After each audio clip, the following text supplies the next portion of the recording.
اے پیغمبر صلی اللہ علیہ وآلہ وسلم،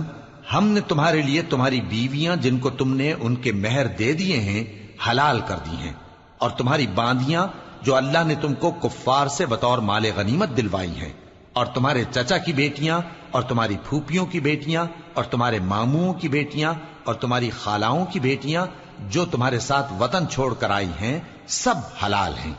اور کوئی مومن عورت اگر اپنے آپ کو پیغمبر صلی اللہ علیہ وآلہ وسلم کے حوالے کر دے، یعنی مہر کے بغیر نکاح میں آنا چاہے، بشرطے کہ پیغمبر صلی اللہ علیہ وآلہ وسلم بھی اس سے نکاح کرنا چاہیں، وہ بھی حلال ہے۔ لیکن یہ اجازت اے نبی صلی اللہ علیہ وآلہ وسلم خاص تم ہی کو ہے، سب مسلمانوں کو نہیں۔ ہم نے ان کی بیویوں اور باندیوں کے بارے میں جو مہر واجب الادا مقرر کر دیا ہے ہم کو معلوم ہے، یہ اس لیے کیا گیا ہے کہ تم پر کسی طرح کی تنگی نہ رہے،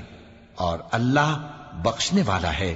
مہربان ہے۔ اے پیغمبر صلی اللہ علیہ وآلہ وسلم،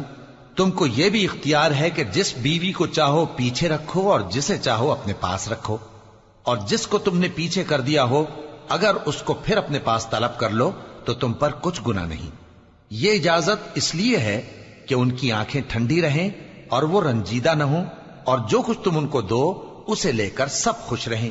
اور جو کچھ تمہارے دلوں میں ہے اللہ اسے جانتا ہے، اور اللہ جاننے والا ہے، بردبار ہے۔ اے پیغمبر صلی اللہ علیہ وآلہ وسلم،